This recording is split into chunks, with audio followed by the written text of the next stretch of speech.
Have a seat. Thank you so much. Nick, man, we've been having so much fun the last couple of days. I mean, I can't imagine what life is like with you on the road. I mean, your sense of humor is just awesome. It's got to be fun hanging around you. We have fun. We have a lot of fun. You know, like, our schedule's so busy when you're going around Africa and Indonesia, and you just need a couple laughs to break it up a little bit. And it's quite funny when I drive around shopping malls and outside in public places. A lot of people, you know, sort of freak out, and you know, these little kids, I love running after them. And there was this one boy who saw me one day and he goes, "What happened?" And I went up to him and I go, "Cigarettes." And love freaking kids out, man. We were in this airplane one day and my friends put me in the overhead compartment. A lot more leg room up there, so... No, they shut the door and we waited for somebody to come and put their bag up. This guy came, opened the door, go, "Boo!" You know.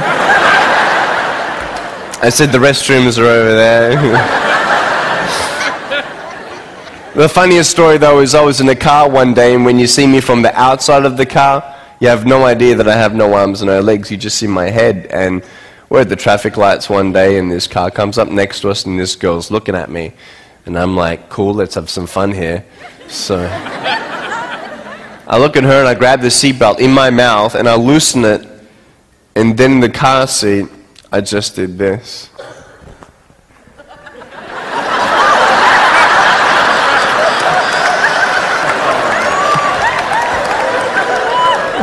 She was like...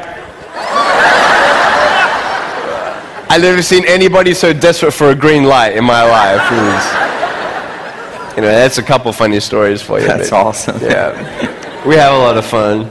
We've been having a blast the last couple of days, but I know, Nick, when you were born without limbs, there's no medical reason for it, and your parents, I can't imagine what they felt, you know, with kids teasing you and wondering why God did this. Did you ever question God? Definitely, definitely. I went to church every Sunday and went to Sunday school and learned, you know, all the favorite Bible verses like Jeremiah chapter 29, verse 11. "For I know the plans I have for you, declares the Lord, plans to prosper you and not to harm you, plans to give you hope and a future." And I looked at that thing and I'm like, you know, other people could apply that in their life, but I couldn't. I couldn't see that hope and future.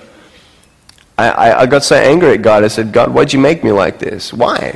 I mean, you may as well just have created a fish with no tail. I mean, what purpose will I ever fulfill in my life? I can't do this and I can't do that." And people teasing me and putting me down, and I just would never have thought that I would become the independent man I am today, traveling around the world and doing what we're doing. So it was very, very hard, very hard. And the purpose now is starting to come to light. I mean, I can imagine you've gotten 2 degrees. Type what? Oh, we've done a double degree in accounting and financial planning. I've done it, and by the grace of God. And with this foot, I type 43 words a minute on a normal computer. It's pretty cool. That's awesome. Yeah. Well, what was the turning point for you? I mean, questioning God, not knowing the purpose. I mean, what happened to get you to realize that God cared about you even in these times where you couldn't see it? Right. That is when my life changed. And before I was 15 years old, I realized that as human beings, we want to know 2 things. In your pain, you want to know that you're loved. And second of all, that everything's going to be okay. I couldn't see that anything was going to be okay. I never thought I'd get a job. I never thought I'd ever get married. I thought even if I ever did get married, I can't even hold my wife's hand. I won't be able to dance with my bride on our wedding night. And when we have children, how am I going to put my arms around my kids when they're crying?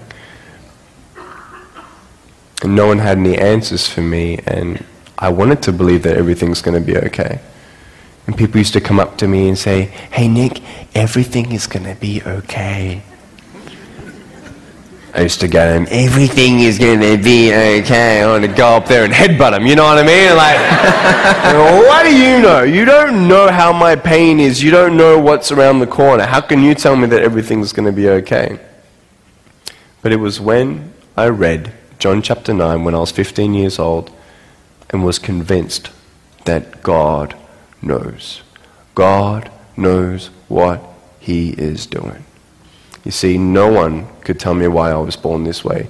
And no one could tell the blind man in John chapter 9 why he was born that way either.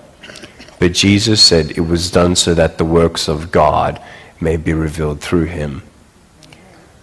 And it was done and it was shown. And just this tangible faith and peace of just knowing that someone understands.